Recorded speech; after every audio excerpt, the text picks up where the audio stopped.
Now, shall we start with Hamza Yousaf? Because this is quite a story. He says he is not going to resign as Scotland's First Minister. He says he will continue to carry on in the role. Now, he, as we know, is fighting for his political future ahead of a no-confidence vote next week. Now, he says he's absolutely going to win that vote.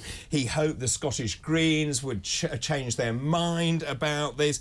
And, of course, I was talking about this yesterday morning. At the beginning of the day, he looked very confident. He felt he was ahead of the agenda. He'd done the right thing. It was actually welcomed by quite a lot of people. And then he realised that because of the weird mathematics that underpins all of this, he's now reliant on one particular person, isn't he? Ash Regan. Who he previously described as no great loss to the SNP after she defected to Alex Salmond's party, the Alba party. Yeah, I mean, President LBJ of the United States had one great rule of politics: learn how to count, and Hamza Yousaf has clearly not learned how to count. He's failed to consider that actually annoying your... Thank you, it's 8:30. Annoying your coalition partners to the point of collapse might annoy them and might mean they're not going to back you in a confidence vote. Is he going to survive? I don't know that, to be honest. I think the fact that he is dependent on survival of one person who he's previously described as no great loss is not a great place to be in, and I think it's so uncertain, and he's put himself in such an awkward position that I don't know if he is going to survive, and a lot of his potentially SNP colleagues are going to say, well, actually, I think I could have a better crack at it than he has been in the short time he's been in charge. John, you have run a very successful business, and running a political party is a bit like running a business. You rely on everyone. It's, you know, it's teamwork and all the rest of it. I mean, he said Ash Regan was no great loss. I thought the first rule was be nice to everyone, because you meet them twice in this world, once on the way up and once on the way down. Very true. Can I say something totally different? Has devolution worked? No. Are the Scots better off? And it's costing us money, isn't it? And so what do you think? Two options we've got for the Scots: become independent, and let's work with them to do that if that's what they choose, or join the club in the same rules as the rest of us. So that is fascinating. Well, let's ask Lorin that. So I also agree with you. Haven't we just replicated all these bodies? So you've got an assembly in Wales, you've got what's going on in Scotland, but we have no English Parliament, and yet we have a United Kingdom Parliament. Has it been a waste of money? I'm not sure. I think one of the criticisms of devolution that I do have is I think it was Lord Robertson, I could be wrong, one of the architects of devolution said, when Labour were backing it, it would kill off Scottish nationalism for good. It's clearly objectively failed in that respect. But I'd be hesitant for abolishing devolution, because it then creates a tricky precedent of, well, you don't like how they're voting, so therefore you're taking them away. No, why don't you actually say that it's economies of scale, and actually we're a very small, united country, or multiple countries. We are united. The clue is in the United Kingdom. We know support for independence. But then would we get rid of the Assembly in Northern Ireland? In the same token. Good point. And you know, I think that would create a dangerous precedent. Yeah, you can't have two governments in one country. Well, they're different. Because it just conflicts, especially if they've got different views. But they are different countries, aren't they? England, Wales. But we are and we're not. We're a united one or the other. kingdom. Well, that's we're a country. I mean, that's interesting. Yeah, but people will argue they are independent countries. Basically, but devolution isn't fully. It's not fully devolved, because they don't have certain powers, do they? Well, so they're not autonomous governments. But then they also have other powers that we don't have down here. So let me give you one great example. So when we brought in tuition fees, the Scottish MEPs that sat in MSPs that sat in the Houses of Parliament were able to vote for the tuition fees to go up to £9,000, and then not let English students go across the border and pay the lower fee that Scottish students Worse pay. than that, European students, I think, when we were still in the EU, didn't get to pay for their education, whereas English students going to university in Scotland did pay. How would you bring that about politically? If John is right, you scrap it. But how would you let the Scots choose. Let the Scots choose. Go on your own way, and we'll work with you and help you, or join us. But I don't think 100%. There's two options. They don't want to go on their own way. I think. Well, then so join us. But they also want devolution. I think but all it's done, surely, Lorin, is double up the back office, double up the quangos, more politicians, more quangos trying to achieve the same thing, and then fighting with each other for one-upmanship. I'm glad you brought this up, actually. It's a good morning discussion. Well, I watched the Welsh Assembly the other day. I don't know why I ended up watching the Welsh Assembly. You really need to get out more. I really do need to get out more. I was watching the Welsh Assembly, and essentially, when you look at their track record, if you said, well, actually, Wales is functioning fantastically well, it shows devolution works. It's not. It isn't. It replicates everything. You've got multiple structures. As John says, any efficiency has to be derived from actually having a concerted government and having, I think, to have one legislature. I disagree, because I think there's so many examples both across Europe and in the United States of regional or regional levels of devolution. In the US, it's state level, so United States, clues in the name. But even in somewhere like Spain, you've got the regional government in Andalusia looking after the regional services there. I don't think it doesn't mean it's right.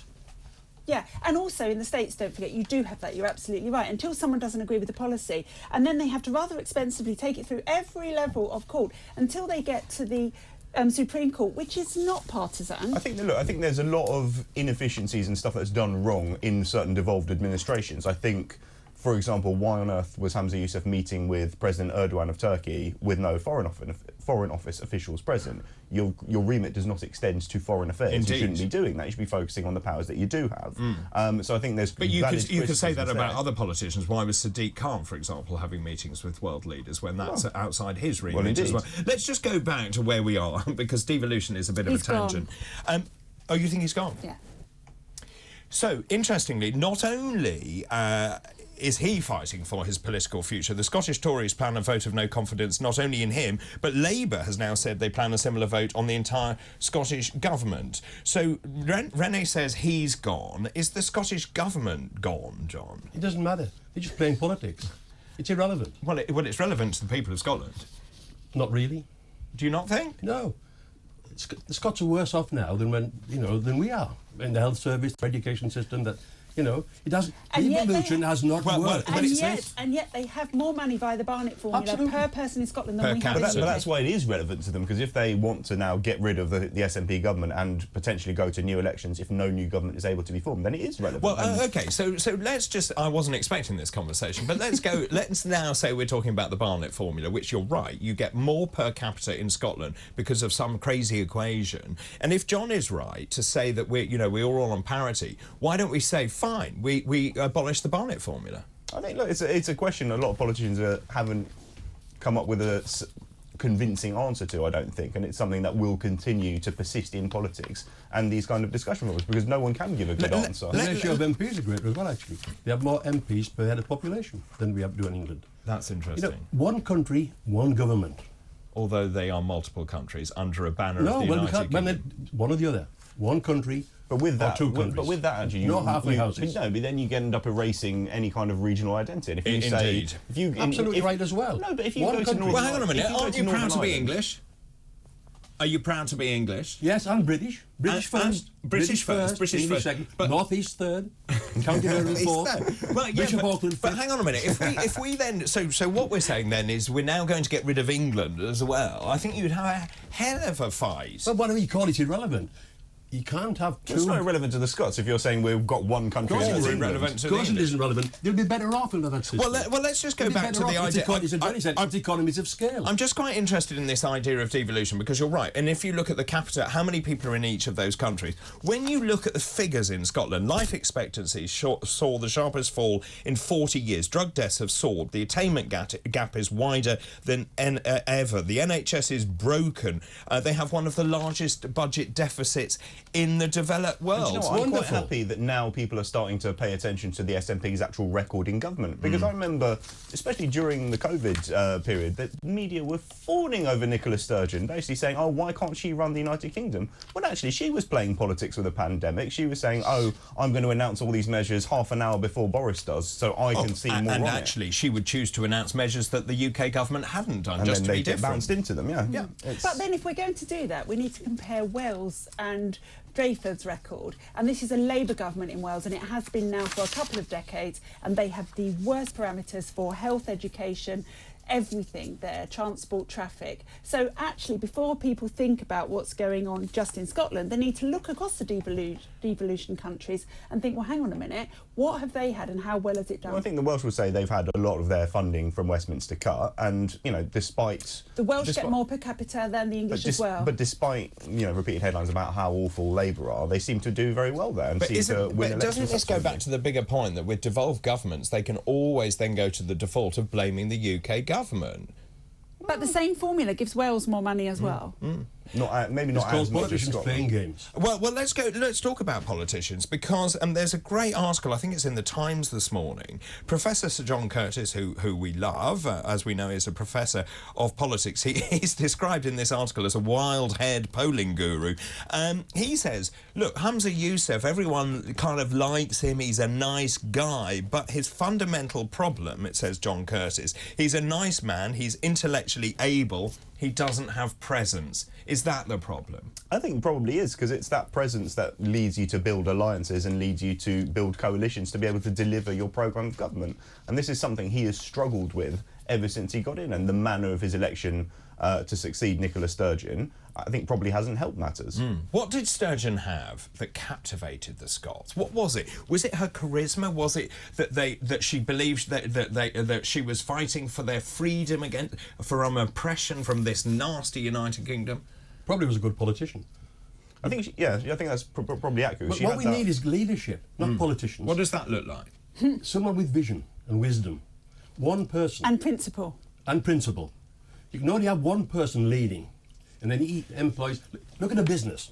What's a successful business? Dyson. James Dyson will direct that business personally. He'll listen to other people, talk to other people, and he'll use others to implement it. Sensing direction and implementation are two different skills. The person at the top must be someone you can see and look at the long term and get other people who are good at implementing. If you're good at options and looking at visions, you're bad at implementation. So that then begs the question, a poverty of great politicians, I think, currently.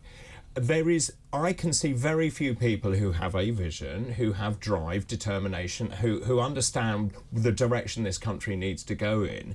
Is that because we are getting the wrong people into politics? Well, that's a very broad question for a Saturday morning. Yes. I think Yes. But on the sort of the more serious end of it, you have MPs who are quitting because they cannot take the stress of it. You had Mike Freer saying, me and my partner are being threatened, having death threats every day, and I can't take the strain of this. And it's a serious point of, yes, we need people with leadership and vision, but if people would rather go into the private sector and make money and say, I want that's a better career option here, where did it go wrong? Where politics. did it go wrong? Because we never had that before. Well, social media doesn't help, does it? No, agreed. Yeah, I think it's a very broad, big question to which I don't have an immediate answer for. Would you go into politics, John? No. Why? I don't want to follow the party line all the time. You know, we don't need politicians. We need people to run the country. The system isn't working. It's been here for 200 years. It doesn't work. Is that the politicians' fault, or is that the civil servants' fault? It's the system. The system. Never blame the people. But that's a very good point. Is it the politicians? No. Because they put forward a manifesto, say, and the public vote on that, and then they try and implement, and then it's up to the civil servants to implement. Yes, that's right. But then the person at the top should select the people who are going to implement. And they implement his policy or her policies. Well, I also said yesterday I think the manifesto should be legally binding. Oh, I agree. And that way you know what you're voting on. Just very quickly, out of interest, so that you know. So public spending in Wales, 13,401 per person. Scotland, 13,881. Yeah. Northern Ireland, 14,062. England, 11,549. So that is wrong, and we need to address that. To, like, in some cases, deprivation, so more deprived areas getting more resources? I can't answer that. In the That's called rewarding success, failure. Oh, that's really interesting. That's a good idea, isn't it? Reward failure. Reward failure.